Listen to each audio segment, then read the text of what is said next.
تنبشوی نقلیات جمعیتی خصوصی در کوچه شیرینشاه شاه تیمور شهر خوروغ باعث تشویش ساکنان گردیده بود که در نتیجه تدبیراندیشی‌های پیوسته حکومت جمهوری تاجیکستان این مشکلات از بین برداشته شد. نظارت پیوسته کارمندان بازرسی دولتی اتومبیلی در همبستگی با مقامات اجرایی حکومت دولتی ولایت و خدمات دولتی نظارت در ساحه نقلیات امکان داد که حرکت نقلیات مسافرکش مرحله به مرحله به تنظیم درآمده. خط سیرهایی که از دیگر شهر و نواحی ولایت داخل شهر خوروغ می شدند به نقطه‌های بیرون از شهر کوچانیده شدند.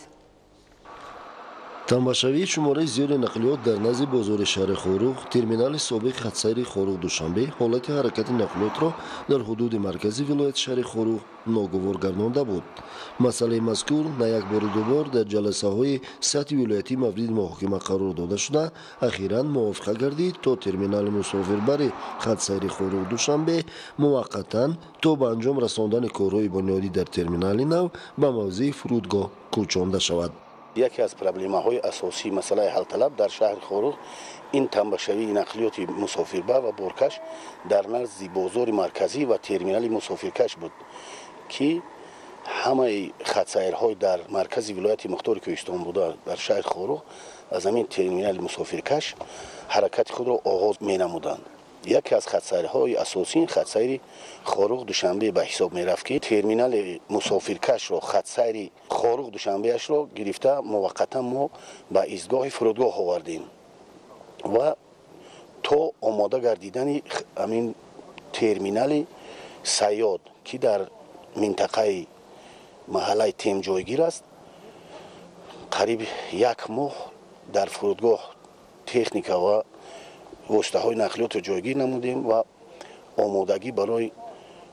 روان نمودن مسافران به شهر دوشنبه کار بردیم. این زمان از امروز سر کرده واسطه های نقلیات مسافربری خطسیر خوروغ دوشنبه را که ترمینال آماده گردیده است به همین ترمینال کوچوندیم و عین حال کارگران ما کارگران بازرسی دولتی اتومبیلی و کارمندان مقامات و اجرایی محلی حکومت دولتی شهر خوروغ یک جایه کار برده ایستادیم و چنانه که عیان است تکنیک در ترمینال در آورده شده است در آمدند و با از مسافران پوره گردیدن هر یک ماشین از همین ترمینال حرکت خود را به سمت دوشنبه آغاز می نمایند. برای تامین نمودن شرایط‌ها برای مسافران کارهای معینه در ترمینال نو به ثبوت رسانده شدند. موافق امکانیت آشخانه به فعالیت شروع نموده شرایط‌های دیگر لازمی نیز در روزهای نزدیک پوره فراهم آورده خواهند شد. خطسیر خوروغ دوشنبه در کنار شهر در یعنی خود محله تیم مقرر کرده شد و من بعد تمام مسافرانی که نیت سفر شهر دوشنبه دورند میتونن به واسطه از همین ایستگاه استفاده نمایند. تا ساعت‌های تقریباً 30 دقیقه حدود 16 عدد نقلیات مسافربر آماده سفر گردیده به سوارکنی مسافران و بارهای آنها مشغول گردیدند.